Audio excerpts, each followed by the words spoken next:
अस्सलाम वालेकुम अब्दुर्रहमान।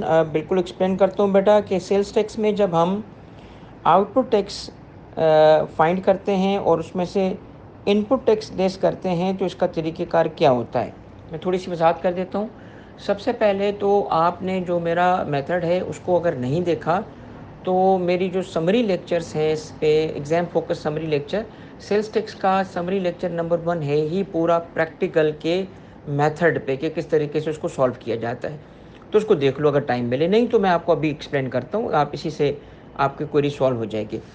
सबसे पहले क्या करते हैं, सबसे पहले हम जो हेड नोट्स लिखने के, हेड नोट्स का मतलब है कि वो जो सवाल में बेसिक नाम, पर्पज़ और टैक्स पीरियड बताने के बाद हम इनपुट टैक्स कैलकुलेट करते हैं फॉर द मंथ, और उसके बाद हम आउटपुट टैक्स कैलकुलेट करते हैं। अब जब आउटपुट कैलकुलेट हो गया ना तो सवाल असल यहाँ से शुरू होता है।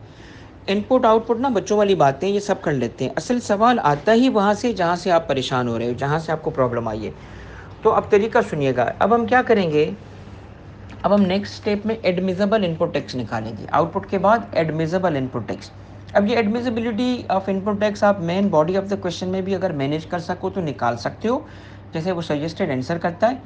मगर इसमें बहुत सारे बच्चे फंस के अपना सवाल भी ख़राब कर देते हैं और इसकी वजह से पेपर में भी बड़ी रिस्क हो जाती है कि सवाल भी मैनेज नहीं हुआ, टाइम भी ज़ाया हुआ।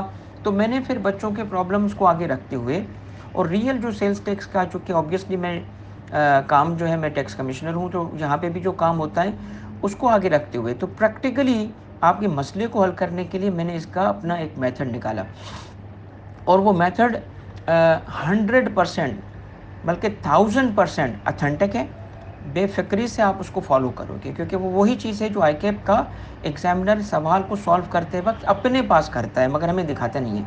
वो main body of the question में तो सॉल्व कर देता है, मगर उसके लिए खुद जो वर्किंग करनी पड़ती है वो मैं आपको सिखाता हूँ, ताकि आप भी आराम से उसको मैनेज कर सको। क्या करोगे आप, अगले स्टेप में एडमिसिबिलिटी के लिए सबसे पहले आप अब ले जाओगे टोटल इनपुट टैक्स को एक वर्किंग में।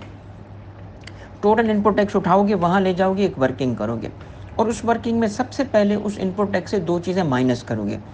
पहली चीज़ माइनस करोगे कैपिटल एसेट्स, फिक्स एसेट्स, क्योंकि उसको हमने अलग लेके चलना होता है, क्योंकि उस पर 90% की लिमिट नहीं है। तो वर्किंग 1 में हम क्या करेंगे, सबसे पहले कैपिटल एसेट माइनस कर देंगे। उसके बाद जो बाकी अदर दिन कैपिटल एसेट रह गया, अब हम सवाल में देखेंगे कि क्या कोई ऐसा इनपुट टैक्स था जो एक्सक्लूसिविटी के साथ किसी सप्लाई के साथ लिंक हुआ।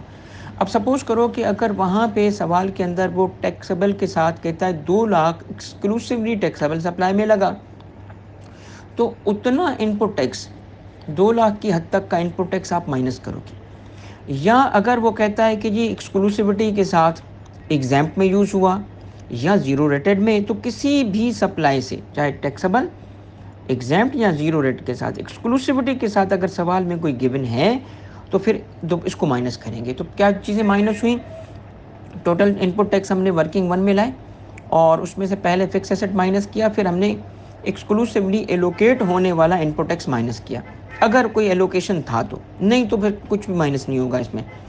तो एक्सक्लूसिव माइनस होने के बाद अब जो रह गया ना, इसको रेजिड्यूरी इनपुट टैक्स कहते हैं। रेजिड्यूरी, चूँकि वो बच गया है, रह गया है, एलोकेट नहीं हुआ, स्पेसिफिक लिंक नहीं बना, इससे अब हम अपोर्शन करते हैं।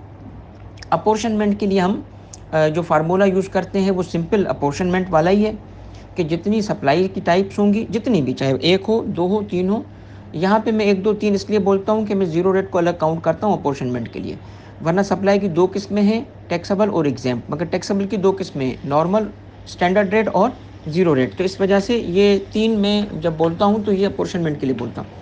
तो 1 2 3 जितनी भी टाइप है उसके हिसाब से हम जाएंगे। तो 2 या 3 टाइप्स होंगी, तो हम क्या करेंगे, टोटल सेल्स उठाएंगे, हर कैटेगरी की एडअप कर लेंगे।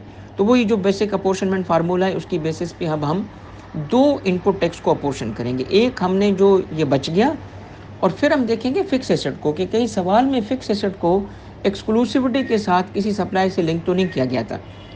मसलन कहा गया था कि मशीन यूज़ होती है एग्जाम्प्ट में, मशीन यूज़ होती है ज़ीरो रेटेड में, या मशीन यूज़ होती है सिर्फ टैक्सेबल में, तो फिर तो हम उसको उसी की ट्रीटमेंट दे देंगे जो बताया गया था, यानी हम अपोर्शन नहीं करेंगे मशीन को। अगर वो लिंक कर देता है, नहीं लिंक करता तो मशीन को भी हम अपोर्शन करेंगे। यानी कि यहाँ पे अगर वो मशीन भी लिंक नहीं है तो रेजिडुअरी इनपुट टैक्स और मशीन का इनपुट टैक्स या फिक्स एसेट का जो मशीन इनपुट टैक्स है اسے ہم دونوں کو الگ الگ اپورشنمنٹ کریں گے، سیم ڈیٹا کی بیسس پہ، سیم سیلز کی بیسس پہ یا سیم ریشو کی بیسس پہ، ٹھیک ہے۔ اب کیا ہوگا یہاں پہ، اب ان پٹ ٹیکس جو ہوگا وہ اپورشن ہو جائے گا۔ تو اب ورکنگ ون سے ہمیں ملیں گی تین چیزیں، ایک تو فکس ایسٹ الگ ہو کے ملا، اور اگر وہ لنک نہیں تھا تو اپورشن بھی ہوا، اور اگر لنک تھا تو اب ہمیں یاد رکھنا ہے کہ لنک کس کے ساتھ تھا، اکارڈنگلی ٹریٹمنٹ ہم دیں گے سب سے پہلے اس کو۔ پھر دوسرا جو رہ گیا تھا وہ ایلوکیٹ ہونے والا ادر دین فکس ایسٹ والا ایلوکیٹ ہونے والا ان پٹ ٹیکس تھا۔ اب اس کو ہم کہاں لے جائیں گے، اس کو وہی ٹریٹمنٹ دیں گے جو کہ اس کی ٹائپ آف سپلائی کے ساتھ دیں گے، اور پھر ہو گیا اپورشنمنٹ ہونے والا ان پٹ ٹیکس۔ اب ورکنگ ون سے آگے ورکنگ ٹو میں صرف ایک چیز جائے گی، صرف ایک چیز، اور وہ جائے گی اپورشن اور ایلوکیٹ ہونے والا ٹیکسبل، جس کا تعلق صرف ٹیکسبل سے تھا۔ یہاں مشین بالکل نہیں جائے گی، فکس ایسٹ ورکنگ ٹو میں کبھی بھی نہیں جاتا۔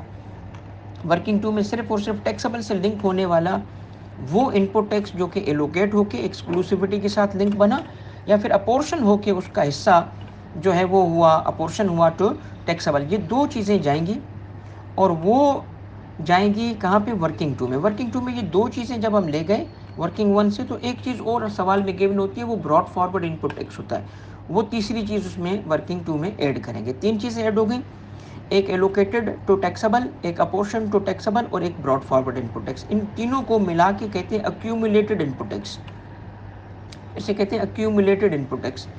اور اس ایکیومولیٹڈ ان پٹ ٹیکس پہ پھر ہم 90% کی لمٹ لگاتے ہیں۔ اگر لمٹ لگ گئی تو اپ ٹو 90%، اور نہیں تو پورا ان پٹ ٹیکس جو ہے یہ آپ کو مل چکا ہے ایڈمیزبل۔ اب آپ main body of the question میں جاتے ہیں، لکھتے ہیں ایڈمیزبل ان پٹ ٹیکس، پہلے مائنس کرتے ہیں اسے ورکنگ ٹو سے آنے والے اماؤنٹ کو، ٹھیک ہے، یہ مائنس کیا، پھر اس کے بعد جو فکس ایسٹ والا اماؤنٹ تھا وہ لے کے آتے ہیں۔ اگر ڈائریکٹلی وہ لنک ہوا تھا ٹیکسبل کے ساتھ تو سارا کا سارا فکس ایسٹ کا ان پٹ ٹیکس، اگر ڈائریکٹلی لنک نہیں ہوا تھا، اپورشن ہوا تھا، تو پھر ٹیکسبل والا پورشن، صرف ٹیکسبل اپورشنمنٹ ہوا تھا نا فکس ایسٹ، وہ لے کے آئیں گے اور اس کو دوسری لائن میں مائنس کریں گے، پہلے ادر دین فکس ایسٹ، اور پھر اس کے بعد فکس ایسٹ کا جو ٹیکسبل کا اپورشنمنٹ یا لنک ہوا وہ مائنس ہوا۔ اب آپ کو مل چکی ہے سیلز ٹیکس لائبلٹی۔ اس سیلز ٹیکس لائبلٹی سے میں آپ ایڈ کرتے ہو، اگر سوال میں sales to unregistered person ہے یا سیلز ٹو اے پرسن جو ATL پہ نہ ہو، ان دونوں کیسز میں ہم 4% آف دی سیلز کا فردر ٹیکس ایڈ کرتے ہیں، ہمیں ٹوٹل ٹیکس لائبلٹی ملتی ہے۔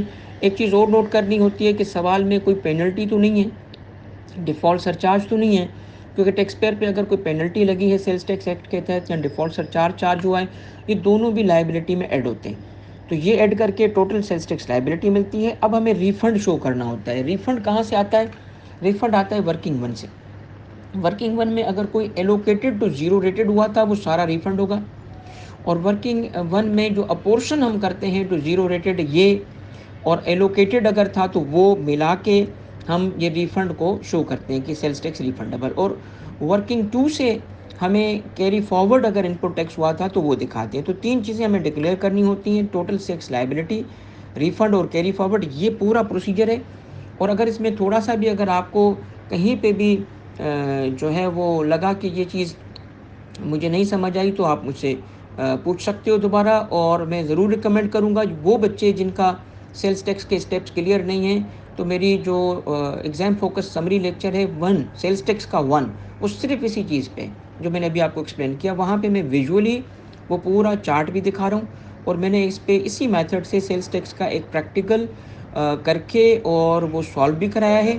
تو اگر آپ لوگوں نے دیکھا ہوا ہے تو بہت اچھا کام کیا ہے، نہیں جس نے نہیں کیا ضرور دیکھیں کیونکہ سیلز ٹیکس بہت امپورٹنٹ ہے، اور میں اسٹرانگلی ریکمینڈ کرتا ہوں کہ سیلز ٹیکس پریکٹیکل اور سیلز ٹیکس تھیوری کی اچھی تیاری کرو، تاکہ پیپر میں پہلے اس کو کرو گے تو 30 نمبر آپ کے سیکیور ہوں گے، کانفیڈنس آپ کا بڑھ جائے گا، باقی پیپر بھی اچھا ہوگا۔ آل دا بیسٹ، جزاک اللہ۔